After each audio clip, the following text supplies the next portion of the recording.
नमस्कार, जय जोहार। छत्तीसगढ़ न्यूज में आपका बहुत बहुत स्वागत है। चलिए देखते हैं आज की 15 फटाफट बड़ी खबरों को। सीएम भूपेश बघेल का पीएम मोदी को पत्र, महादेव ऐप समेत ऑनलाइन सट्टेबाजी को लेकर की मांग। छत्तीसगढ़ के मुख्यमंत्री भूपेश बघेल ने प्रधानमंत्री नरेंद्र मोदी को पत्र लिखा है। सीएम ने प्रधानमंत्री को पत्र लिख मांग ऑनलाइन सट्टेबाजी के अवैध कारोबार पर रोक लगाने की मांग की है। सीएम बघेल ने पीएम मोदी को सट्टेबाजी रोकने के लिए इससे जुड़े platform, web APK, Telegram, Instagram, URL आदि पर पूर्ण प्रतिबंध लगाने की सलाह दी है। पाटन से सीएम बघेल तो राजनांदगांव से रमन सिंह, इन 25 सीटों पर रहेगी सभी की नजर। छत्तीसगढ़ की 90 विधानसभा सीटों पर परिणाम आज सामने आएंगे। छत्तीसगढ़ समेत 5 राज्यों में विधानसभा चुनाव की वोटिंग हो चुकी है। अब सभी को चुनाव परिणाम का इंतजार है। इसमें छत्तीसगढ़ के सभी राजनीतिक दलों की नजरें सभी सीटों पर है, लेकिन हम आपको यहाँ 90 में से 25 वीआईपी सीटों के बारे में बता रहे हैं, जिनमें कई मंत्री और पूर्व मंत्री भी शामिल है। सबसे ज्यादा चर्चा प्रदेश की ऐसी ही 25 हॉट सीटों को है। छत्तीसगढ़ में किसानों को मिली बड़ी सौगात, 18% धान बोनस की सब्सिडी का मिल रहा 54% हिस्सा।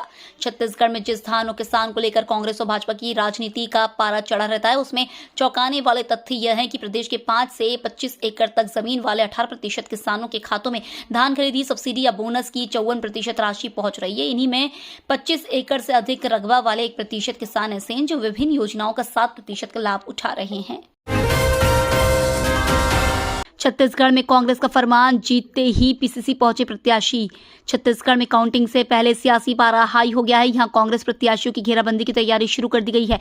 इसके चलते पार्टी ने उन्हें निर्देश दिया है कि जीतने के बाद सीधे पीसीसी मुख्यालय पहुंचे। पार्टी ने हॉर्स ट्रेडिंग के डर से एक 72 सीटर चार्टर प्लेन पहले ही बुक करा दिया था। प्रत्याशियों की जीत के बाद उन्हें बेंगलुरु ले जाने की तैयारी है। कर्नाटक सबसे सेफ जगह मानी जा रही है। छत्तीसगढ़ में धान बनाएगी और बिगाड़ेगी सरकार। छत्तीसगढ़ देश में धान का कटोरा नाम से प्रसिद्ध है। राज्य के विधानसभा चुनाव 2023 में धान का न्यूनतम समर्थन मूल्य चर्चा का विषय रहा। धान छत्तीसगढ़ की मुख्य फसल होने के साथ प्रदेश के आम जनमानस की थाली का भी एक अभिन्न हिस्सा है। अगर उत्पादन के नजरिए से देखें तो देश में धान के उत्पादन में छत्तीसगढ़ का स्थान छठा है। छत्तीसगढ़ की 80% से अधिक जनता कृषि पर प्रत्यक्ष रूप से निर्भर है। काउंटिंग से पहले नक्सलियों का उत्पात, दंतेवाड़ा में आईईडी ब्लास्ट, सीआरपीएफ के 2 जवान घायल। छत्तीसगढ़ में विधानसभा चुनाव काउंटिंग से पहले नक्सलियों ने उत्पात मचाना शुरू कर दिया है। दंतेवाड़ा के बारसूर पुलिस थाना क्षेत्र में नक्सलियों ने आईईडी ब्लास्ट को अंजाम दिया। आईईडी विस्फोट में केंद्रीय रिजर्व पुलिस बल के 2 जवान घायल हो गए हैं। इलाके में सर्च ऑपरेशन जारी है।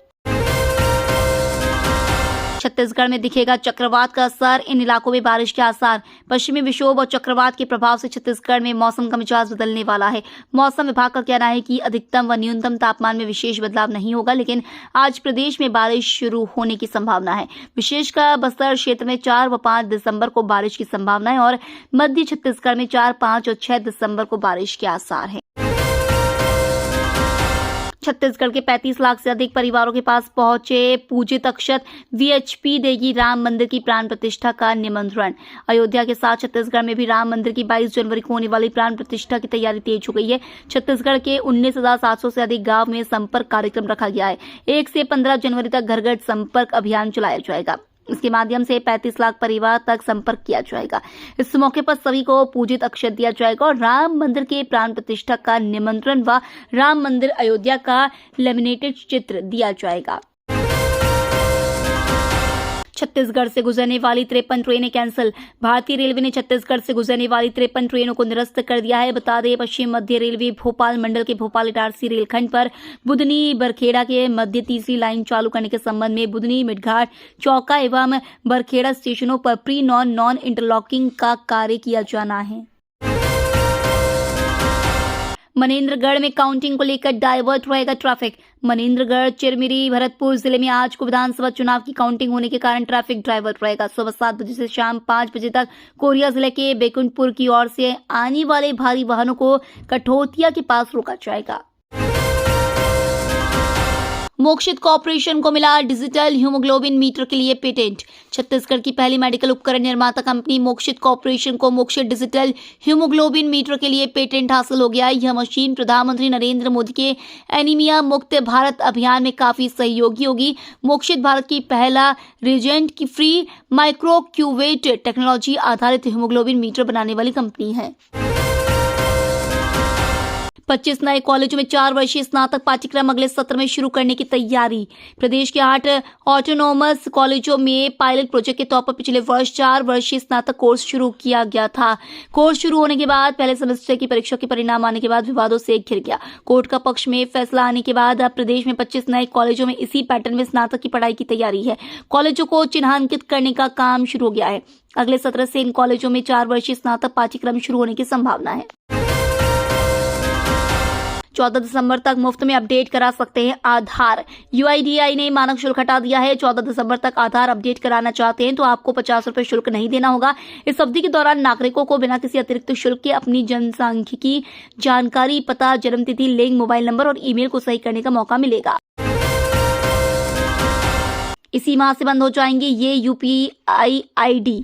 भारत सरकार कुछ UPI ID को बंद करने जा रही है। National payment corporation of India यानी NPCI ने गूगल पे, पेटीएम व फोन पे समेत सभी पेमेंट एप्स को UPI ID और नंबर को डीएक्टिवेट करने के लिए कहा है। इसके तहत उन्हीं UPI ID को डीएक्टिवेट किया जाएगा जिनका इस्तेमाल पिछले 1 साल से नहीं हुआ है।